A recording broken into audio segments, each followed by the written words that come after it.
Gemma-Ashley Kaplan, and we also have Gareth Keegan here, two of the big stars of Moonshadow that we're about to talk about. Congratulations on the new job. Thank you. Thanks Thank very you. much. Yeah, so how long have you been keeping this a secret? I think since about October, was it? Yeah. Yeah. Okay. Yeah.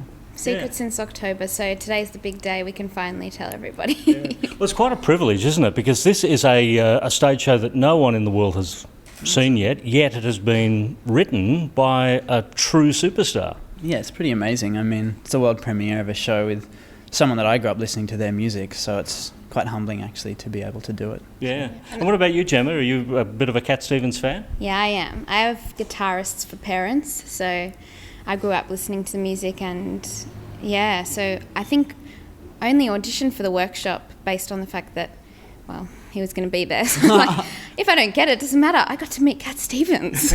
Yeah. So Yusuf was around for a lot of this time, I would imagine. Yeah, he was there every day of the workshop with Yeah. us and really involved in collaborating and getting it to the stage that it was. I mean, it was already a fully formed piece, but we were instrumental in kind of building the characters. It was great though. If you had a problem with a lyric or a phrase, you just ask him to do it, and that's pretty special, you know. Sing! Yeah.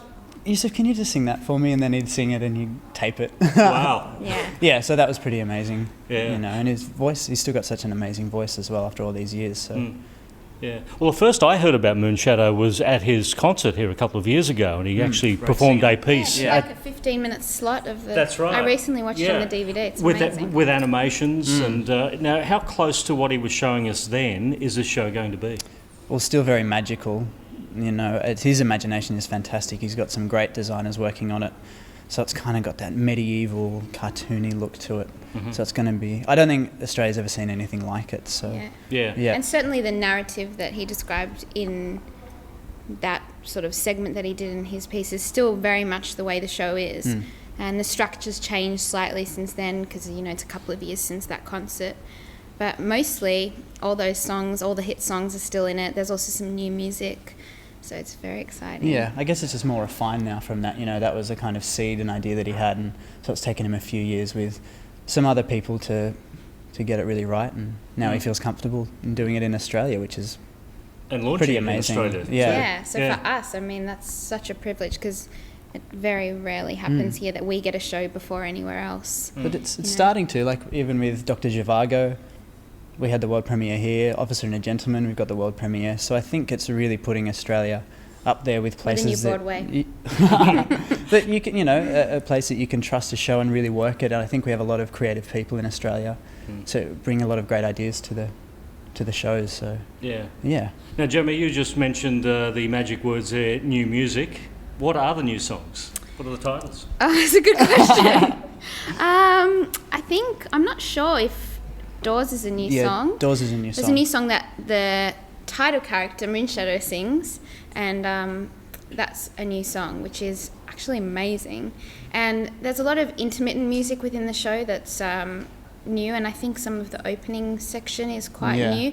So there's the sort of the prologue to the piece is new and written specifically for the show.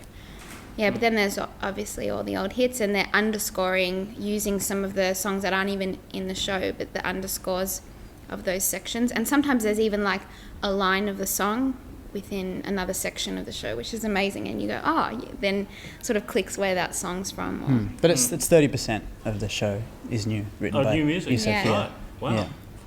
Now, another thing too, the animations that Cat Stevens fans would know from the Tea for the Tiller Man and Teaser and the Firecat album have been brought to life basically for this show too, haven't they? I mean, if you look at the video clip for Moonshadow, where the young boy has a little cat with him and he has white hair, you know, my character has, you know, really white hair and he's quite individual. So I think that's a good, if you're kind of wondering what the show's going to be like, if you look at some of his video clips of his music, that gives you a good idea of what's in his mind. And yeah, the they kind all of have a sense of being sort of much like a fable or Well, a children's story with really, you know, universal themes within them. So the morals are all there, and I think it'll bring back, however old you are, it'll bring that childlike quality that you had in you and your imagination back. And I think it's been a while in Australia since you've had a show that hasn't kind of been based on real people like Jersey Boys or even Officer and a Gentleman, which is set in this world. To have another worldly show I think is going to be quite special. Now tell me about both of your characters. Well, firstly, Gemma, who are you playing? Well, I play the love interest for Gareth's So I'm pretty character lucky. Stormy. Yeah, right. And we've been separated as young kids because our families didn't want us to be together. There's a family feud between the families, like the old Romeo and Juliet situation, and they're separated. And the show sort of begins on the day that I return to Alalia, which is the planet where the show is set. And basically our journey from then on, and Gareth's character then has to go off and fulfill sort of what is his sort of plight for the show, and I am left at home and sort of forced into some things that I don't want to do, and then you'll have to come and see it to see what happens. But I think both our characters are kind of different thinkers to everyone else in the world where we live, and so I think that's what attracts us together. My dad makes coffee and your dad makes bread, so they're both from working class families, but kind of from different sides of the city, so they shouldn't really be hanging out, but they want to break those traditions and change conventions, and they know there's something more. Well, Stormy knows, and I think that Lisa trusts whatever he says because they have this sort of connection between. And Stormy doesn't really fit in this world because he's such a free thinker and gets quite frustrated with it, mainly his dad, who does just want him the best for him, to take over the business and have a successful life. But Stormy thinks there's more out there and wants to find something bigger. Yeah. Now, the character Lisa, I mean, Cat Stevens had a marvellous hit, Sad Lisa. Yes. So I take it that's where... That's it. Yeah. And that song is in the show. It's when she's really happy. Yeah. Hence lyric. No, it is within the show. It's actually a beautiful sort of dream nightmare sequence when that song takes place, and is also sung by Moonshadow. It's such a beautiful song, and Oh Very Young's in there, which is one of my favourites. So you just hear it, like even in the workshop, you'd hear the piano riff start, and you'd get little chills up your spine. So. And what about the name Stormy? Where's that come from? The back catalogue of Cat Stevens? I think actually he thought of it because the character has quite a temper on him, but for the most part is quite calm, like the calm before the storm, and with the lightning he can be very feisty and fiery. So I think that's where it comes from. Yeah.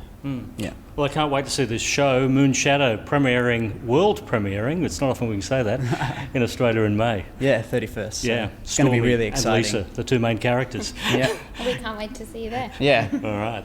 Thanks for joining us here It's at all Nose right. 11. Anytime.